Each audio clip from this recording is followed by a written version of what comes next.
One evening, Thomas brought his last train to the junction. Percy was glad to see him. "Are you on your way to the big station, Thomas?" "Yes, I am. Why?" "Because I'm going there too." "I think something's up." Toby looked at the sky. "Where?" "Not up there, down here," laughed Thomas. "How can something be up when it's down?" Thomas was too excited to explain. "Bust my buffers, look over there. Mavis, Boko, Bill, Ben, Donald, Oliver and Douglas paraded past."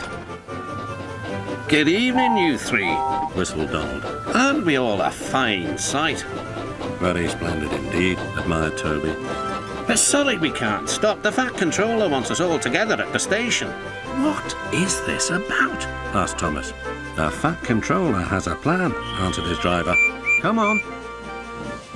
So they followed the other engines to the big station at the end of the line.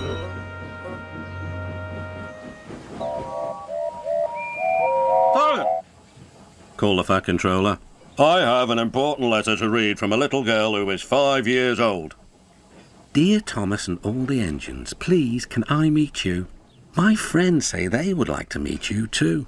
You could come to my house for tea, but my mummy says there aren't any railway tracks to my house. Can you come to the station instead?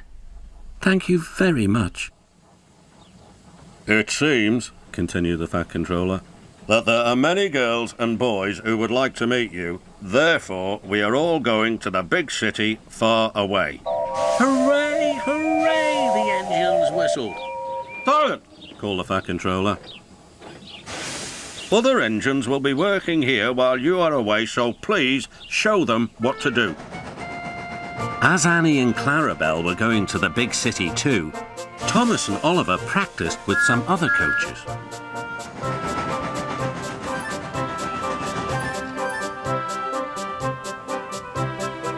Thomas grew more and more excited. Too excited for his own good. "I'm glad I'm a splendid engine," he puffed. "The Fat Controller thinks I'm really useful. I had a race with Bertie once. I whooshed through the tunnel and stopped an inch from the buffers." Then Thomas made his mistake. "Just like this," he boasted.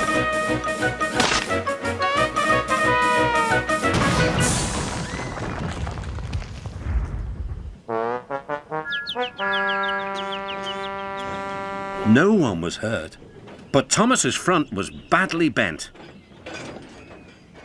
They telephoned to the Fat Controller.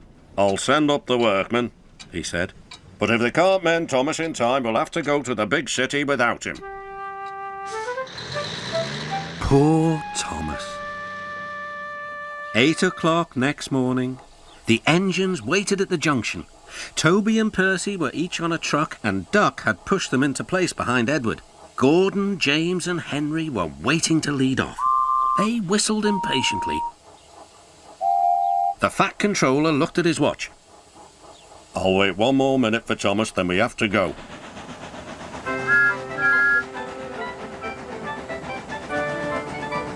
"Oh, thank goodness you're still here," panted Thomas. "I hope we're not late, as it's just after 8. The guard blew his whistle and waved his flag. The engines cheered. "Look out, big city, here we come!" And the cavalcade puffed away.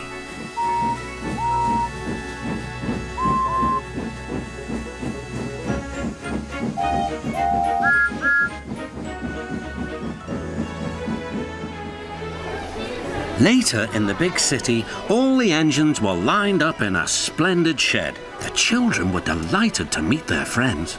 "I'm glad the little girl wrote to us," whispered Thomas to Percy. "Isn't it wonderful what happiness a letter can bring?"